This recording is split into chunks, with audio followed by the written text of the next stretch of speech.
Meteorologist Joe Bastardi, Blank Industries weekly weather outlook, winter outlook, and we got a lot of winter going on.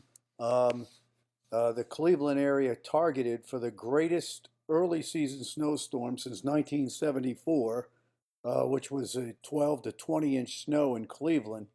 And the changeover is coming Monday afternoon, and by Wednesday, I think amounts in the city of Cleveland are 12 to 18 inches with 2 to 3 feet in the snow belts to the east of the city. And that means that area there's going to be some road closures in there. Now, before the 74 storm, 50 was the worst ever on record. Here's overall the large scale look at snow over the next week, and you can see this storm is predominantly dominating the picture, though I have a sneaky suspicion that this weekend there's going to be more occurring a little bit further east than that, the second storm, but the models are wiping that out right now. See some snow in the Central Plains.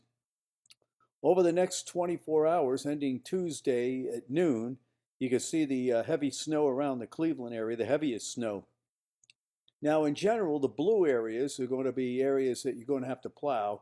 When you get to red, there's multiple plowings that go on, and the gray is salting and cindering.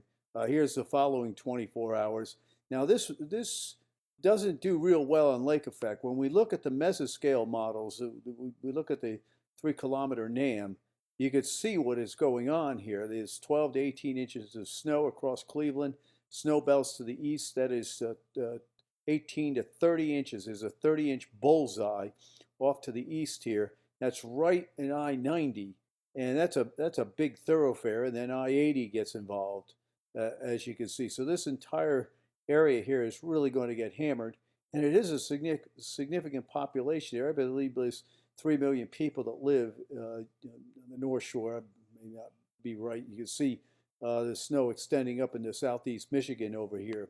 In the meantime, that starts moving off, and by Wednesday at midday, we have another system developing in the plains, but it starts petering out. This is Thursday midday, and then it's gone after that, and that looks rather suspicious to me.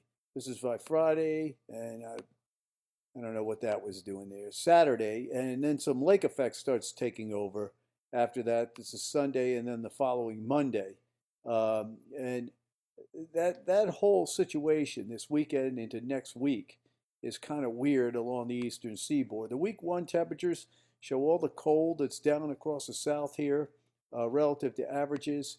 And then week two, you see the way that the colder than normal is lined up in the Appalachians. That says to me that the model thinks there's a lot of snow on the ground there to see that type of thing. And you can see it trying to hint at that with week two snowfall. So there you go over the next week, and then we take a sneak peek at the following week. Hey, that rhymes. Try to enjoy the weather. It's the only weather you got.